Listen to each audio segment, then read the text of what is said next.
two buttons. Oh, well, welcome to the Margaret McLean Show. We're about to go behind the scenes. And today I'm thrilled to say I'm joined by former FBI Special Agent Jennifer Coffindaffer from Break the Case with Jen Coffindaffer. And she has many years of experience in the FBI investigating violent crimes, organized crime, gangs, narcotics, firearms instructor. I mean, I could go on and on. Jen, welcome. It's so nice to see you again. it's so great to see you, Margaret. Thanks for having me. Absolutely. Well, thanks for joining me. And like I said, we have two cases I'd like to discuss tonight. And there's the breaking news in the Nancy Guthrie case, which Jen has been following since day one. And of course, tomorrow we're expecting a change of plea from Rex Heuermann, the Long Island serial killer. So I think we'll start with, they're both so big. I'd say we'll start with Nancy Guthrie.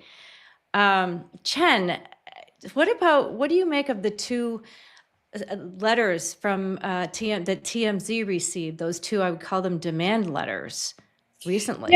Yeah, it's interesting. Of course, they fall right in line with the previous letters sent by the same person.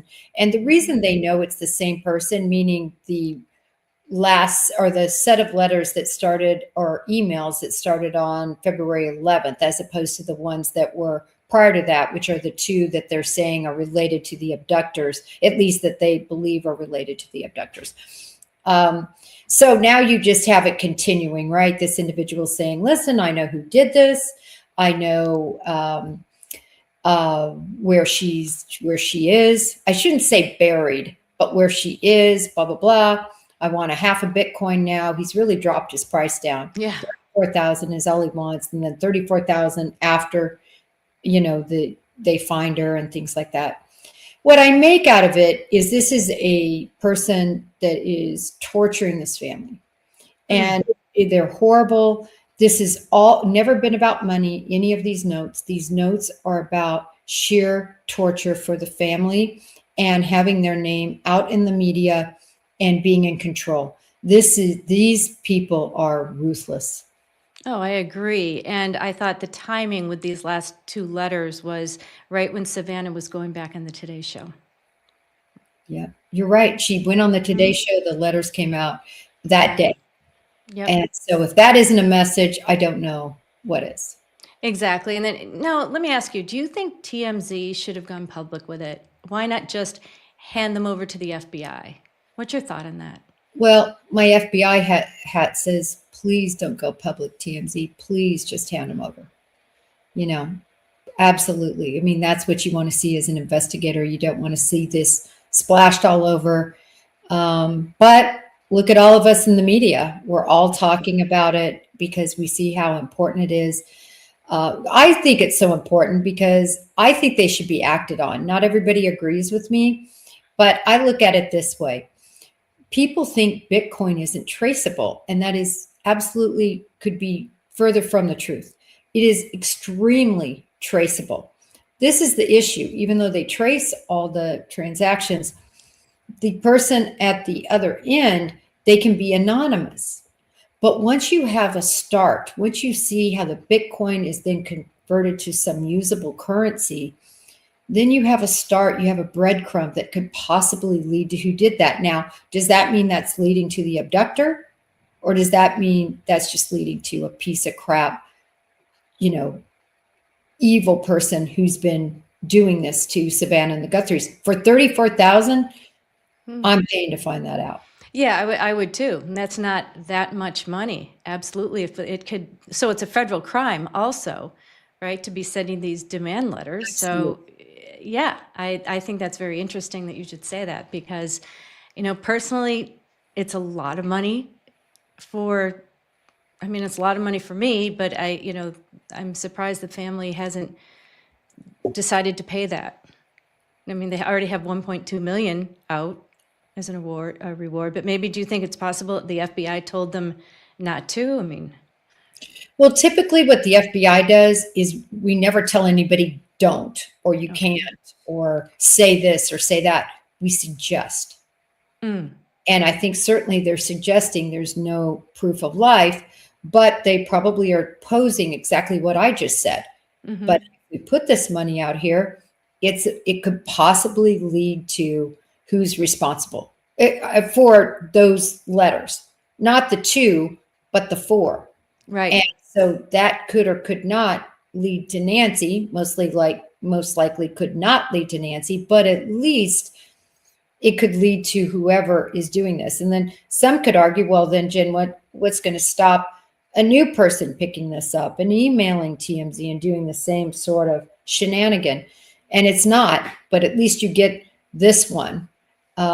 So that's what I just think I would do that if I had the finances.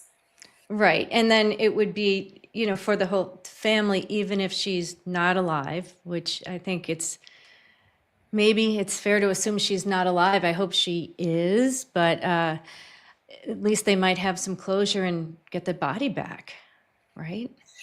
I think the chances of that are slim to none, that this person that keeps dangling this carrot, I think most likely they're possibly going to be a dead end, more likely than not a dead end. But even if you get this extortionist caught, I think that's a great day. So best case scenario, extortionist is caught, and they are somehow related to the people who did this, and they actually have information. That's the perfect scenario, right? And you paid $34,000 for it. Right. Worst case scenario is you send the money. You're going to be out the money no matter what. You send the money, and for some reason, the Bureau can't trace it. I just think there's a good chance the Bureau could trace it if there's a transaction.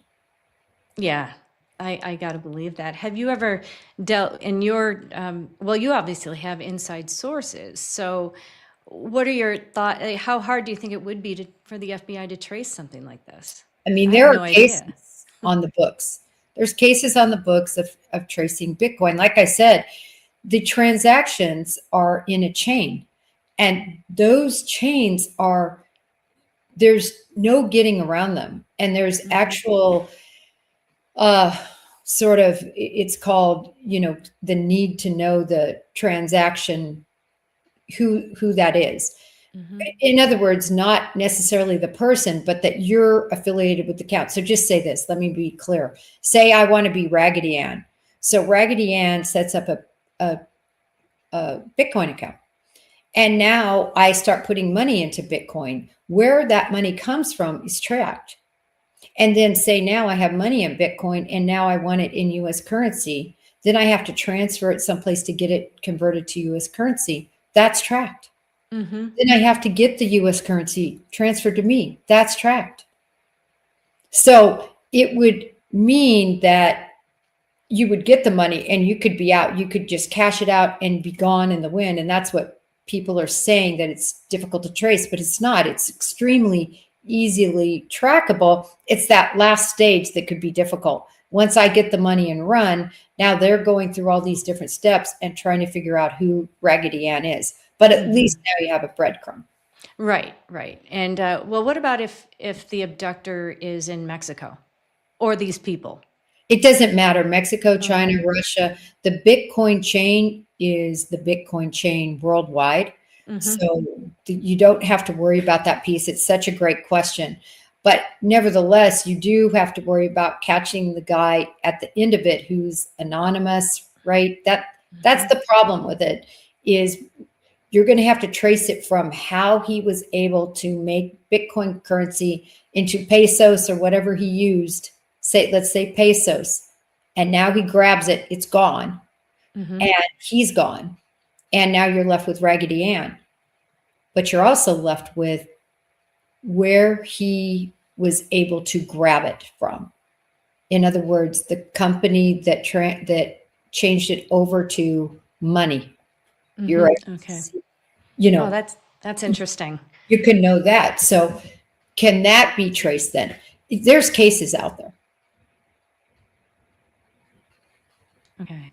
Wow. And what do you think? Do you think she's, her body, or do you think she was taken to Mexico? I mean, there's all this talk of Mexico. what is it? Tidora, Sonora. Mexico? Sonora, Sonora. there, close. Yeah,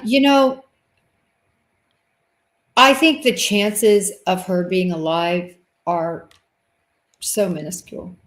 I think the chances she's in Mexico are possible, but remember what that means now. They lived about an hour or so away, Tucson, from the Mexican border. Easy to get through. Anybody can get through. They're never going to check your car. You just right through. So they go through. They have her in the trunk, right? I mean, they would have gagged, hooded in the trunk. That's my belief, wherever they took her to.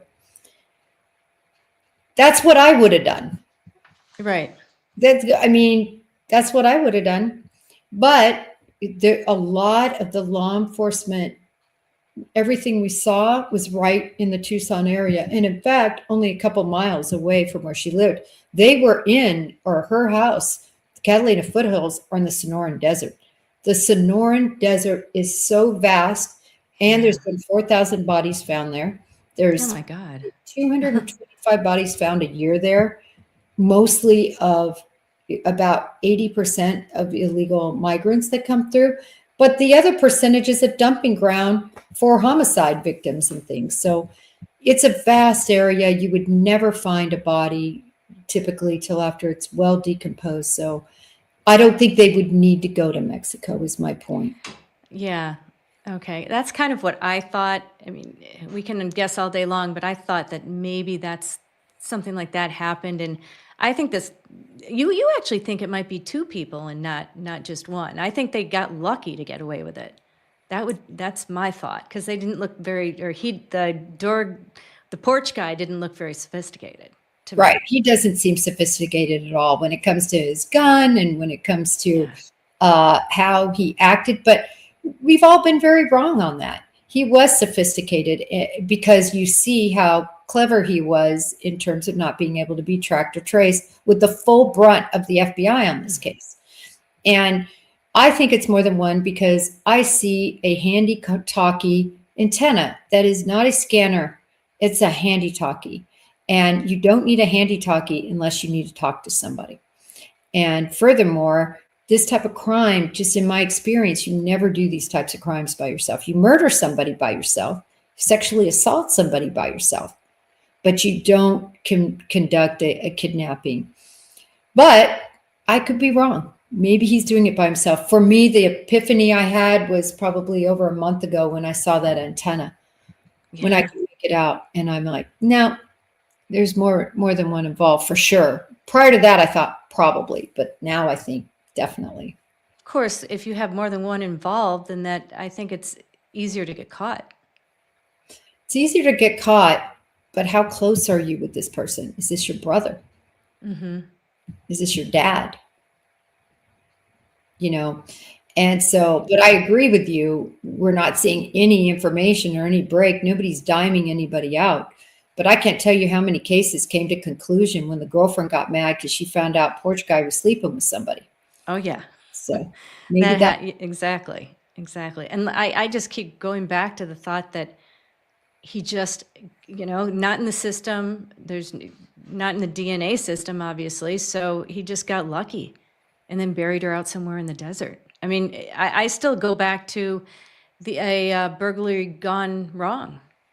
Or do you think it was more sophisticated than that? So I don't think it was a burglary at all. Okay. I have to tell you. Okay. Ever had a case where you go to a house with a burglary with a full backpack? You want to steal small things. You never burglarize a house at night. Typically, it's in the day when they're gone. Burglars don't want to get caught. They don't want to intersect with people. They burgle businesses during the day. Absolutely. But this to me was an absolutely planned, pre-planned abduction.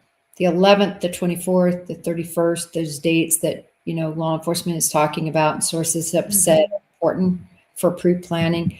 That's not a burglar. Mm-hmm. This to me is an abduction. That's just my opinion though. Yeah. And you think she was abducted because she was Savannah Guthrie's mother? I think she was abducted. I tell you, I just did a show. Those ransom notes have changed everything. The finding out that those 2 ransom notes are the abductors, are from the abductors. And the reason it changes everything is because now you have true hate going on. It's not enough that they took her and murdered her, most likely. That's not enough. Now we've got to torture the family with dangling out a carrot that, if you do this, you might get paid. And I realized that those 4 notes could be different from the other 2 notes. But remember, the other 2 notes did that too. And the other 2 notes didn't do anything to get paid. That's the opposite of how you do a ransom note. Yeah. You give a ransom note at the house, you give it to the family. You do it right away. You don't wait till day 3. Everything they did, sending it to TMZ, to the media, that's not how you get paid. Yeah, that's why I'm just, so you think they're actually legit though. So that's what I'm confused about. I think the first 2 are. Okay. I think the last 4, I think it's just somebody that is so hateful and evil. I haven't ruled out that they're not related to the other 2. I mean, what are the chances that somebody on day 11, remember day 9 is when everything ended for Nancy, according to the notes, right? Because they didn't come through with the money. So day 11, within 2 days before these other people would ever know that it could be successful to email TMZ and not get caught by the FBI. So, because it's early. Now everybody's like, okay, if I ever want to commit a crime, I'll just send notes to the email of a radio show or a TV show. Yeah, TMZ, because definitely going to get out there. It's crazy. And what are your thoughts on the investigation itself? Like, what could they have done better? It's easy to second guess, but I'm just curious from your experience. I'm only going to name 2 major things. 3 major things. The minute you have something like this, Nancy Guthrie, daughter of Savannah Guthrie, missing, blood on the stoop. They say there's no signs of a struggle. I think what that means, how I interpreted it, is there's no blood inside, as opposed to, no signs of a struggle. And again, that source information snatched her out. You have an abduction. People don't murder people and take them. Right. They don't want the body around them, unless they're taking it someplace possibly to bury. But typically, I'm just saying strangers. Now, people who know the person, they sometimes do. But to me, this was so obviously an abduction from the beginning. And so from the beginning, this is my criticism. Sheriff Nanos, and that this is over your head, do what Chief Fry did in the Idaho 4 case. He had the FBI full force day 1. We need you. Nanos did after the note came in on the 3rd. He got the FBI and said, okay, you're handling the ransom side, but we are going to handle the abduction side. The physical pieces. So that's number 1. They should have called the FBI at the beginning. Number 2, the crime scene. That whole crime scene situation is a hot mess. They had 4 searches. Nanos searched. Then on the 4th, I believe, was when the FBI searched. Then the FBI went back again because they missed the cameras and they didn't search the roof. And they didn't take the car, search the car. And then they went back again for the septic tank. So these searches that's a problem. It's a huge problem. Can you imagine prosecuting this case? It would be a mess. Exactly. You as an attorney have to just be going, oh my gosh, Jen.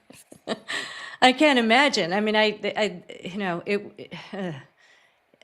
don't know if it will ever reach that stage, but you have to dot your I's and cross your T's if you're going to ultimately, and that's one of the goals as an investigator, right? Is we've got to make sure the evidence holds up in court, it doesn't get suppressed. So they should be thinking along those lines, I imagine. I know you would. That's the only thing you think about. Yeah. You think about every move you make, a defense attorney breathing down your neck. Are you doing something that's going to give them fodder in court, because everything has to be held up? And the Bureau is really good about that. I mean, they require it. We go way beyond the legal necessities. The Bureau policies are so right of what we have to do legally. We way far right. For instance, the area, I'll just give you an example, is Miranda. Miranda requires both you're in custody and you're being interviewed. So if you're in custody, but you're not being interviewed, or you're not in custody and you're being interviewed, Miranda does not apply. But in the Bureau, I guarantee you it applies. We say that when we're going to interview, we Mirandize if it's a potential subject, no matter what. No, even if they're not in custody. Yep. So we take it to the right of what the law requires. And that's the way to go.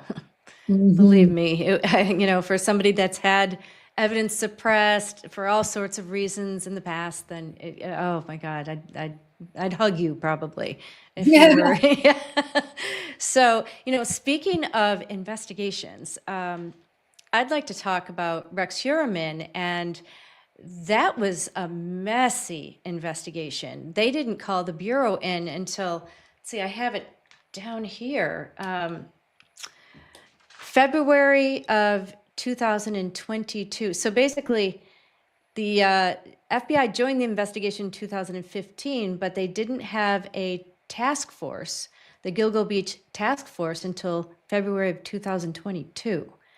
So, I mean, that was a case where you had political issues, and I think that Rex Heuermann, if it wasn't for all the screw ups, I should say, and the Suffolk County DA and all those problems that they had with Burke, and he probably kept on killing. Oh, I couldn't agree more. I mean, that whole situation needed overhauled. It's terrible what happened. That investigation became so corrupted, and all of Burke's issues, and I couldn't agree more. Sometimes people are in their positions just too long, and some people are just corrupt. Yeah. So it's either sometimes something can just become stale because you need fresh eyes on it, and you need youth, and you need somebody to really just pick up the ball that wants to run with cases. But what really happened there was you had some serious kind of corruption-y type issues, I think, there. Oh, yeah. And now, what do you think about Rex Heuermann changing his plea? Is he just throwing in the towel? That's it?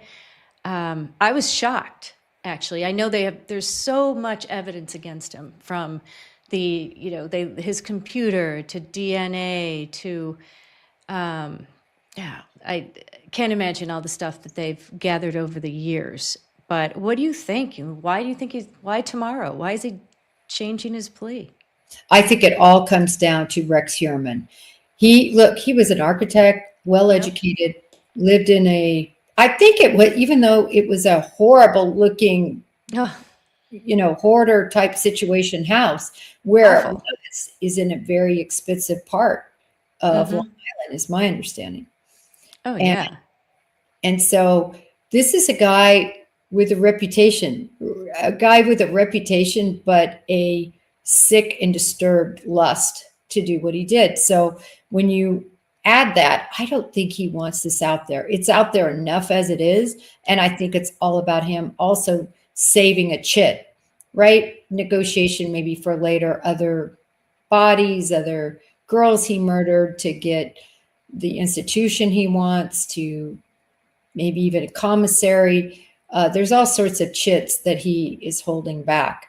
I'll be interested to see whether he tells everybody what really happened to these girls.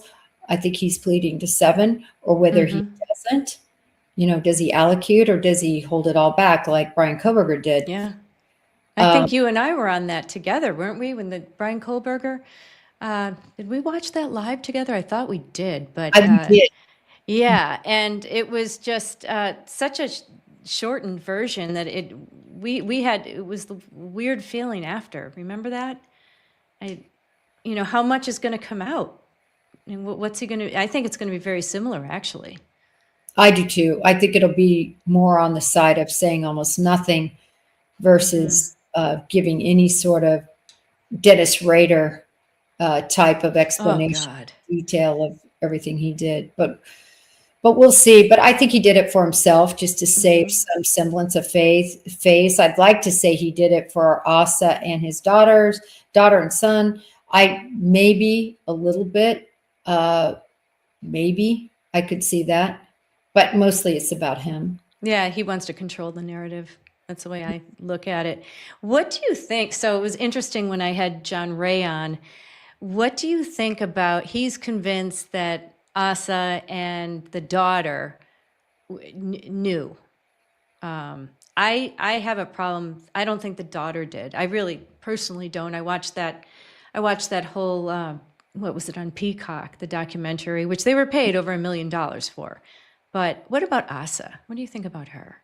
So, and I don't know if you remember that press release. It was Ray and Dr. Picata, and they talked all about, the possibility and all of that. Look, I mean, I just can't imagine. I don't know about the daughter. I can't imagine that the mother had just no idea. Asa had no idea.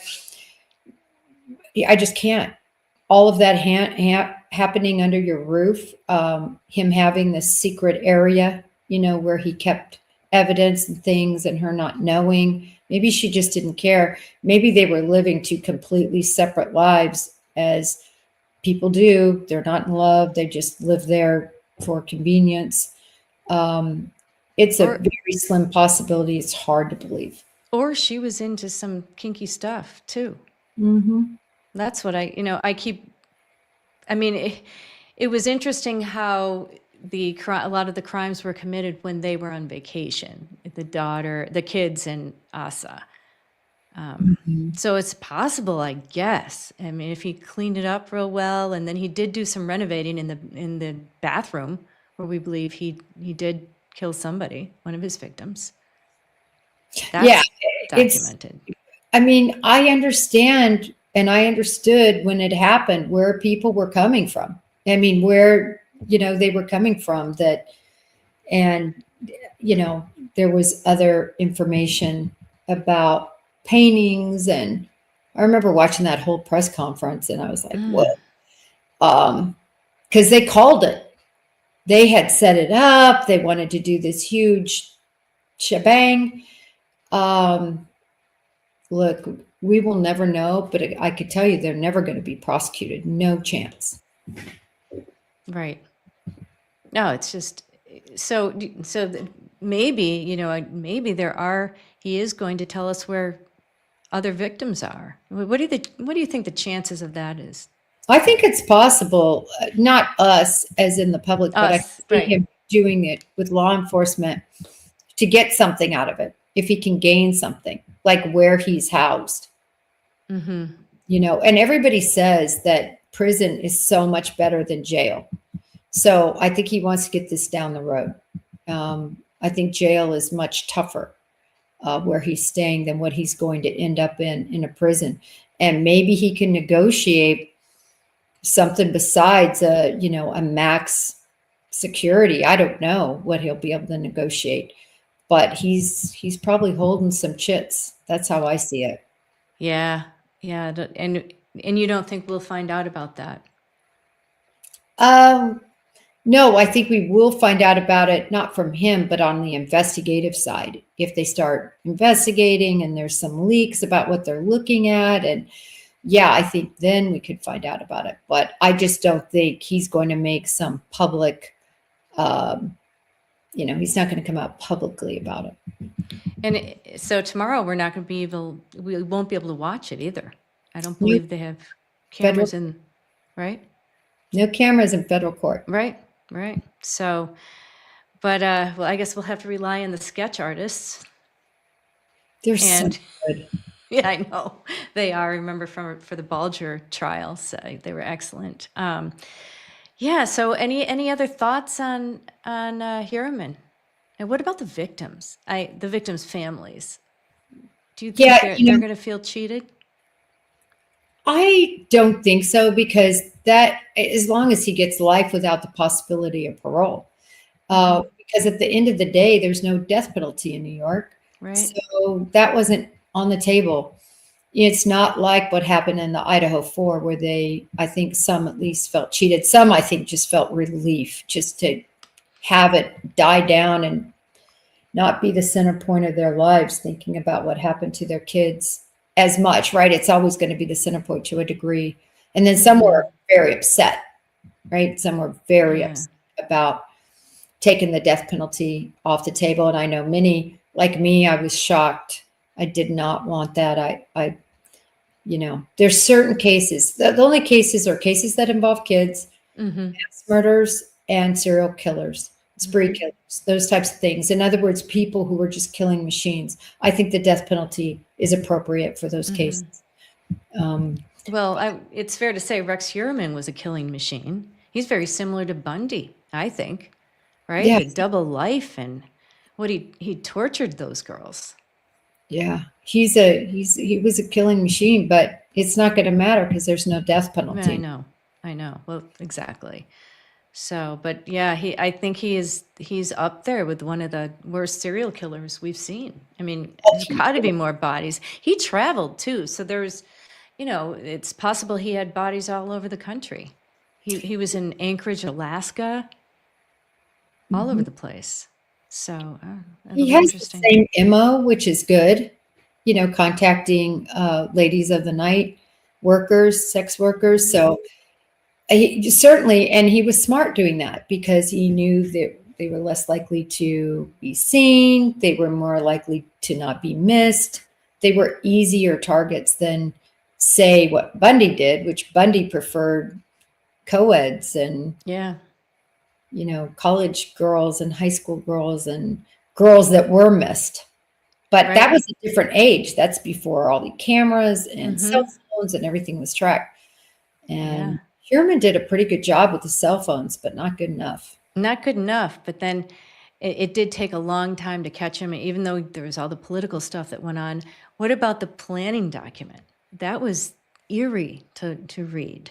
The prep, pre-prep, and he wanted, he had to make sure his tires were filled with air. So he was very specific about, what he was doing before, and then, up to the point where he would dump the body. Yeah, no, he was so organized, and, it's somebody that he dreams about doing this. His life is about the next victim. His whole thought process, his passion. It's like people who are gamblers or somebody who has some sort of other addiction where you just can't wait till your next fix. That's how he was. And so he wanted it to go well, and he did.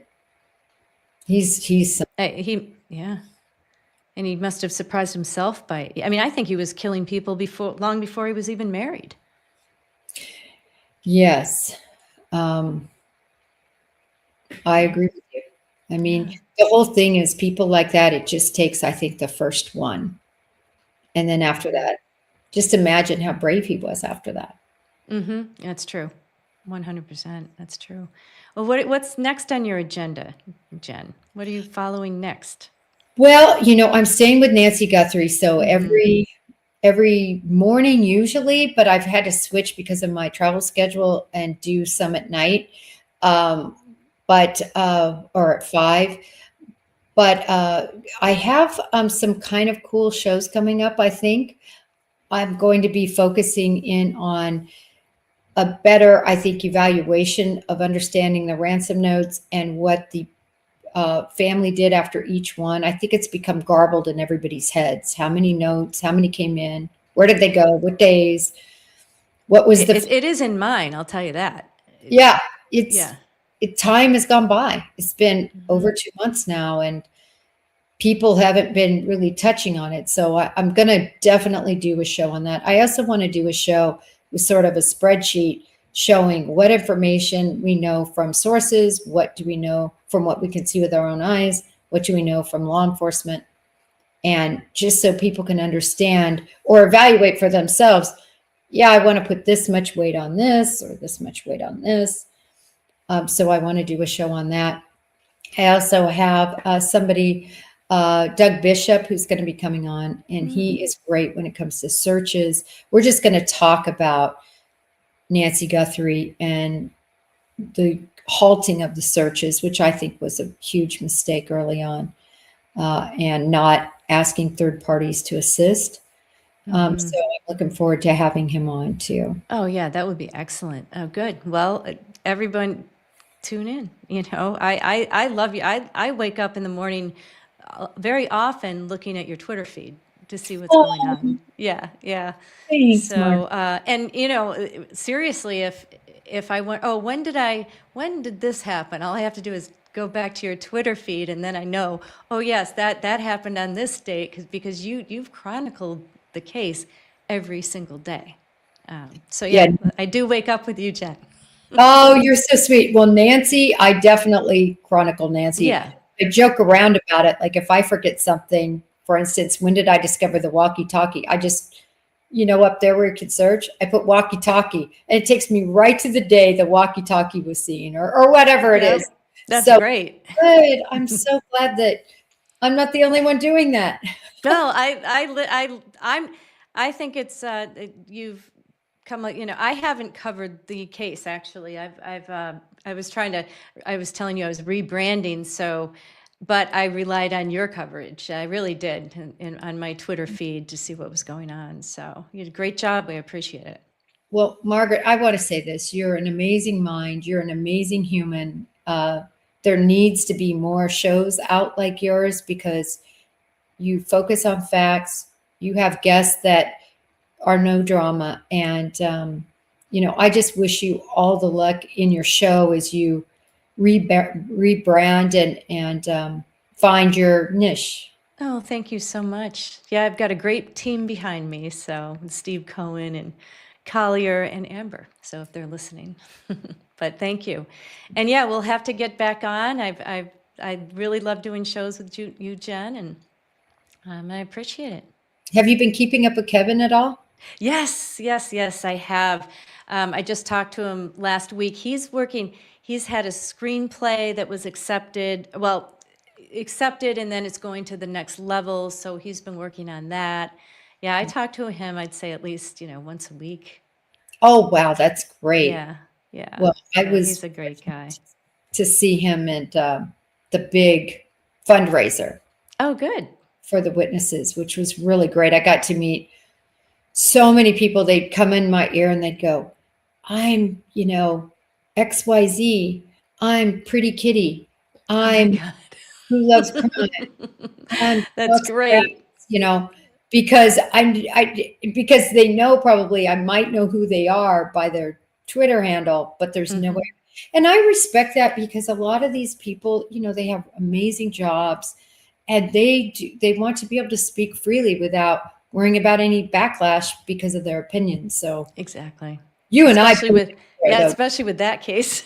Oh. That's crazy. Yeah. I've been in touch with Hank, and it's life goes on in Massachusetts. Believe it or not, we have some interesting trials coming up here. That Lindsay Clancy case is going to be a tough one. Mm-hmm. Are you going to be covering it? Yeah. And what is your thought? Have you thought about doing like trial coverages with Kevin anymore? Is that going to continue? Yeah, I don't know if he's saying he doesn't love the true crime. So I don't know what he's, I'm not sure. And what I may be doing the trial coverage on my own. But I'm definitely going to be try to cover them daily, especially the big ones, obviously. And that Clancy case is going to be a tough one with the kids and everything. But I think the mental illness aspect of it, and I think it's an awareness. It's a case that will be very interesting on multiple layers. The postpartum depression part, Yeah. But you got to remember those 3 beautiful children are gone. So that's where it's hard. Yeah, I think we have too many labels for too many things. That's just my opinion. And but I know it is a tough case. I'm a victim girl. I side with the victim. So Absolutely. Yeah, I know. I know. And I was talking to the NBC. I do a lot for them locally, and we were talking about their coverage, and they said it's such a tough case to cover. So I is don't know. is NBC the WBZ? Or that's No, no, that's I think CBS or ABC, right? which one is NBC? What are they called? Channel 10. They're the ones that did Canton Confidential, Commonwealth Confidential. Does it have the like the letters? I don't know if you know them. That's how I always think of, because I do Yeah, for WBZ. it does. I always think of the NBC 10. I'm just trying to think what the letters are. I don't know. NBC 10. I put you on the spot. I feel terrible. Oh, No, that's okay. Watch, I'll never get another interview there. no, you will. You do a great job with your legal analysis. Oh, thank you.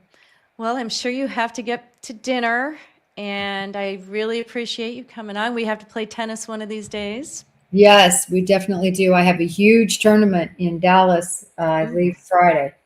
Oh, good. Good luck. So Good luck. wish us luck. Wish us luck. Yes, good luck. You'll do great. Thank And, you. we'll sometime I'm going to come down to where you are. We are going to play singles, and we're going to battle it out. Let's battle it out, girl.